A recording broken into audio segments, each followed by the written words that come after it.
दोस्तों, तो हमें गुरुजन राय देते हैं कि सुबह में 4 बजे भैरव के थाट पे या अहिर भैरव के उस पे हमें सुर साधना करना चाहिए। मुहूर्त अच्छा होता है, ब्रह्म का समय है, ये बात सही है। तो दोस्तों, जो भैरव है राग, भैरव राग, ये इनकी उत्पत्ति है अघोर के मुख से। तो हमारे शास्त्रीय संगीत में सिर्फ 6 राग है।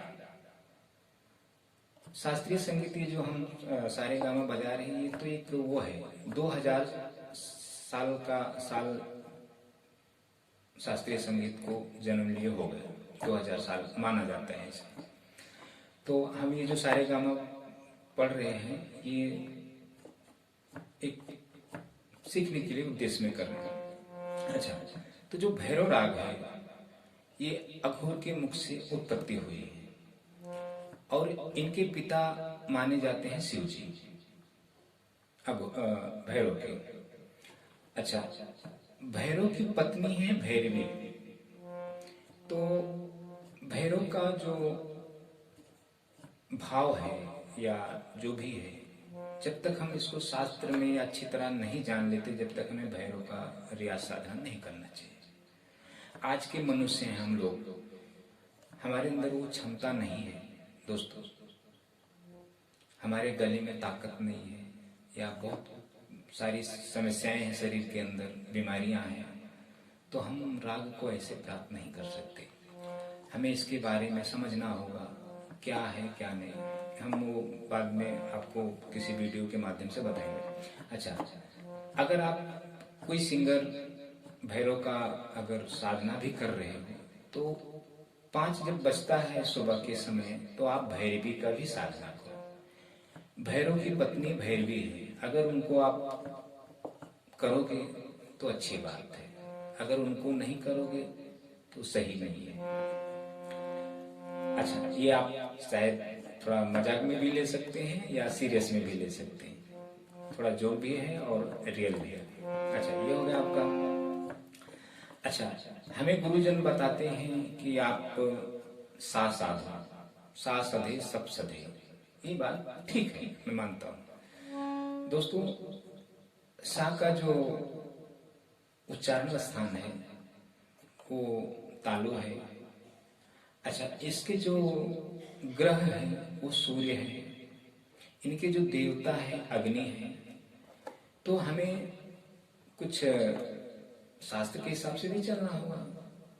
तो जो सा शब्द है, अगर हम सा का उच्चारण करते हैं, जैसे सा,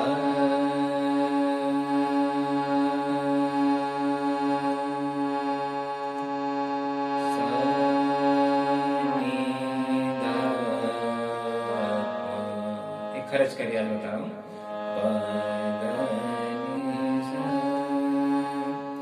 तो ये जो सा वर्ण है, ये तालु से। अच्छा, हमें संगीत प्राप्त करने के लिए पेट और हृदय के माध्यम से जो ध्वनियां उत्पन्न होती हैं, हमें उसमें जाना पड़ेगा। तो सा तो हमारे पेट से, हृदय से कुछ लेना देना नहीं है। तो अगर हम सा का रियाज करते हैं तो हमें संगीत की उत्पत्ति नहीं होगी।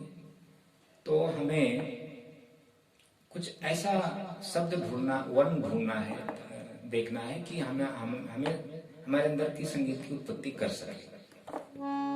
हमारा गला सुरीला हो। अच्छा, गला सुरीला हो ना हो, लेकिन पहले संगीत की उत्पत्ति तो हमारी हो जानी चाहिए। हम बाद में गले को सुर में बना लेंगे। तो हमें सातों स्वर को छोड़कर जो हमारा हृदय से जो वर्ण उत्पत्ति हुई है, वो है हा। अंतस्थ उष्म इसको कहते हैं, अंतस्थ उष्म के माध्यम से उसकी उत्पत्ति हुई है। तो हा पर अंक की बिंदी करेंगे, लगाएंगे तो हंकार होगा। तो हमें हा शब्द का, हा वर्ण का हमें साधना में लेना है। जैसे हमें सारे गामा नहीं लेना है, हमें सिर्फ हा शब्द का उच्चारण करना है।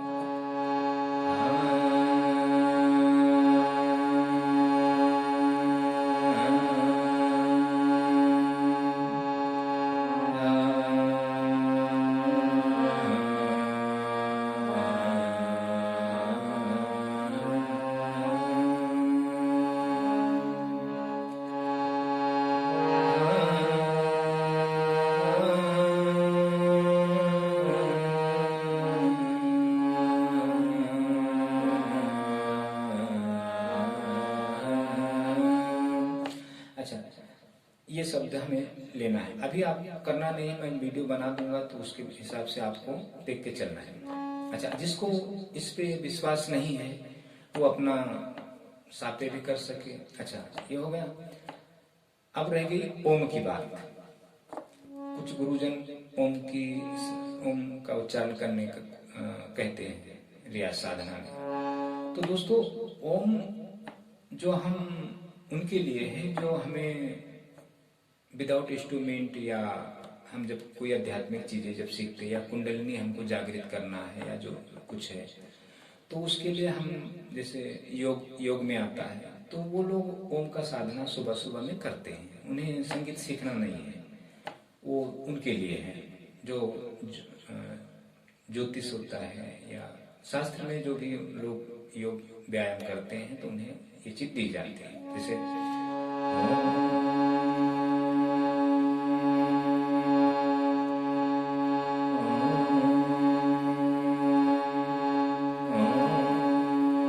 ये चीजें दी जाती है। अच्छा, हमें संगीत की उत्पत्ति करना है तो ओम का जो उच्चारण स्थान है वो दोस्तों शायद ध्यान में देखता हूँ, एक मिनट, भूल जाता हूँ। अच्छा, आ ओ और उ। तो इसी से आपका ओम शब्द बना हुआ है। आ ई आ ओ उ, मतलब इसी 5 वर्ण है शायद इसमें। अच्छा, आ जो शब्द है वो कंठ से उत्पत्ति होती है। अच्छा, जो ओ है, ओ शब्द वो कंठोष्ट है, तो गले से ही होता है। कंठोष्ट है मतलब कंठ से होके आता है, हमारे अंतस्थ में से नहीं होके आता है। आ जो ध्वनि है, आ शब्द है, वर्ण। तो हम अगर ओम बोलेंगे तो हमें भी उससे हमारा गला भी अच्छा नहीं होगा और हमें संगीत की उत्पत्ति नहीं होगी। तो ओम हम जब हमारी संगीत की उत्पत्ति हो जाए, जब हमारा गला सही हो जाए, हम सुर में गाने लगे, तो ओम बोले, सा बोले, रे बोले, गा बोले, कुछ भी बोले, सब आपका अच्छे स्वर में अंदाज में निकलेगा। पहले आपको शुरुआत में हंकार लेना है। तो इसके अच्छा, आकार के विषय में भी समझ लें।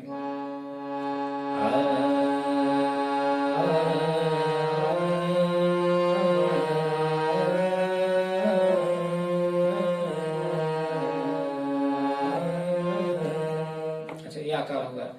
तो आकार आप शुरू में आलाप ना लें। आकार जब आप हंकार से आपका जब गला अच्छा हो जाए, तब उसके बाद आपका जो आ ध्वनि है वो सुर में निकलेगा। अगर शुरू में आप आ लोगे आकार करने के लिए, जैसे सारे गामा पधा निशा पे आकार आ कर रहे हो, तो आपका कभी आलाप अच्छा सुर में नहीं चलेगा। ये बात आपको ध्यान रखना है। आपको हंकार पहले शुरुआत में करना है। हंकार से आपका सब कुछ होने वाला है। उसके बाद में आ बोलो, ई बोलो, ऊ बोलो, कुछ भी आप पूरे 52-54 जो अक्षर है सब बोलो। ABCD सब आपका अच्छे से सुर में निकलेगा। ये बात हो गया आपका। अच्छा, अब हम एक बात और आपको बता देते हैं। अच्छा, ये एक रह गया शायद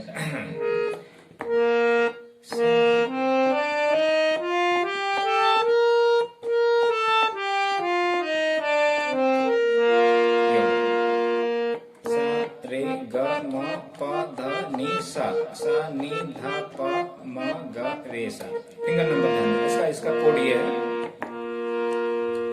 सा रे।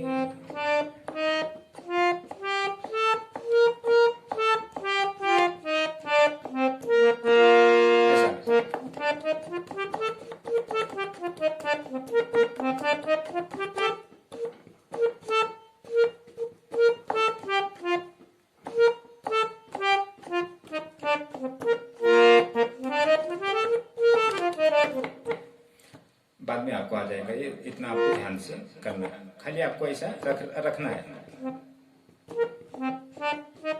जब आप रखोगे तो आपकी उंगलियां अच्छी से चलेंगी, क्योंकि हारमोनियम का जो बजाने का अंदाज होता है ना दोस्तों, सब कोई बजा नहीं पाता है। हारमोनियम बजाना बहुत कठिन काम है। जब आप जितने आप सुर में होंगे, अगर आपकी जो ध्वनि है अगर शास्त्र के हिसाब से सीखी हुई है, मतलब आपने शास्त्र विद्या के हिसाब से प्राप्त किया है, तो आपका गला मरते दम तक सुर में रहेगा।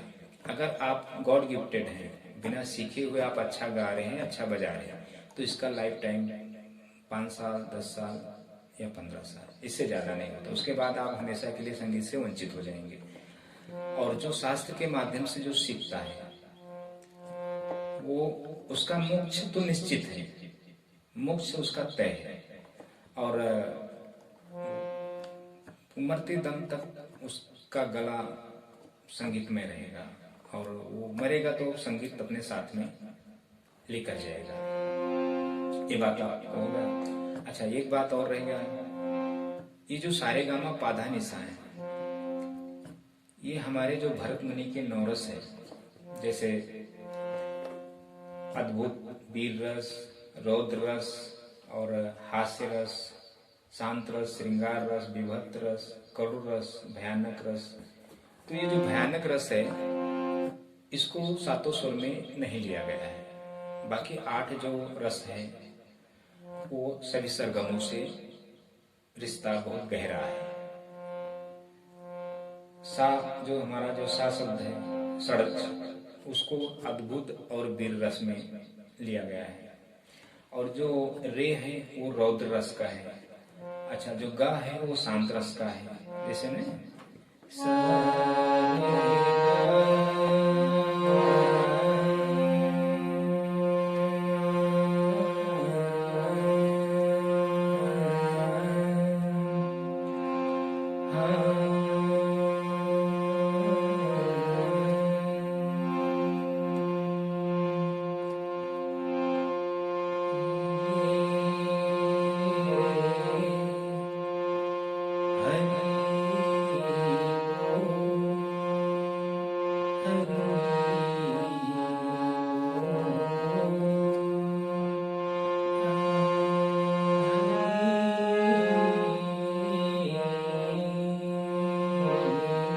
ये गा। अच्छा, दूसरा करुण रस है, तो ये ऐसे ऐसे करके माँ का हास्य है, पा का श्रृंगार है, धा का विभत्स है, नी का करुण रस है।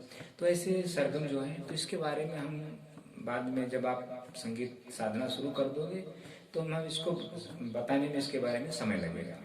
क्योंकि ये जब हम आप राग जब गाओगे, राग में जब हम आएंगे, कुछ गाने या भजन गाएंगे तो हम उसमें ये इसके रस के बारे में हम बताएंगे।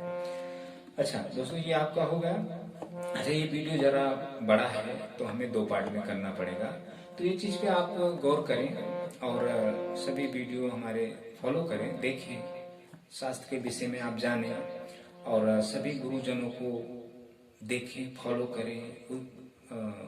गाने बजाते हैं, सरगम जो भी है, तो सभी आप ध्यान दें। अच्छा, एक बात आप ये दिल में ले लेना कि जो सुर की उत्पत्ति है उसके लिए हमें 2 चीज की जरूरत है, बॉडी ट्रीटमेंट और शास्त्र और साहित्य। तो बॉडी ट्रीटमेंट जब तक हम नहीं करेंगे, जब तक हमारा संगीत की उत्पत्ति नहीं होगी, क्योंकि हमारे अंदर सांस की कैपेसिटी कम है और दुनिया की बीमारियां हैं, तो बीमारियां को हमें नष्ट करना है। पहले बहुत सारे है उसमें। देखो दोस्तों, पैसा नहीं लगता है और ज़्यादा आपको पूरा 10 मिनट 15 मिनट का काम होता है। आप हारमोनियम भी, आप साधना भी करते करते आप वो बॉडी ट्रीटमेंट भी कर सकते हो। सब कुछ आपको हारमोनियम पे एक 20 मिनट 25 मिनट का काम रहता है। सिर्फ आपको दिन में 2 बार करना है, जब भी वक्त मिले। आपको 4 बजे उठ के नहीं करना है, जब समय है। अगर काम धंधा नहीं तो आप 4 बजे उठ के करो। अगर काम, नौकरी वाले हो, कुछ भी है आपके पास, बिजनेस जो भी है, तो आप जब भी वक्त मिले, खाली आपको क्या करना है, आपका पेट भरा ना हो, खाली हो, बस कुछ खा लिए, पेट भरा है, तो आप फिर इंस्ट्रूमेंट पे ना बैठे खाली सुर साधना के लिए। तो कुछ बातें हैं, तो और हम हर वीडियो में कुछ ना कुछ बताएंगे आपको। सभी संगीत प्रेमियों को धन्यवाद है। वीडियो देखें, समझें, यही मेरी इच्छा है कि आप लोगों को संगीत मिले, प्राप्त हो और कुछ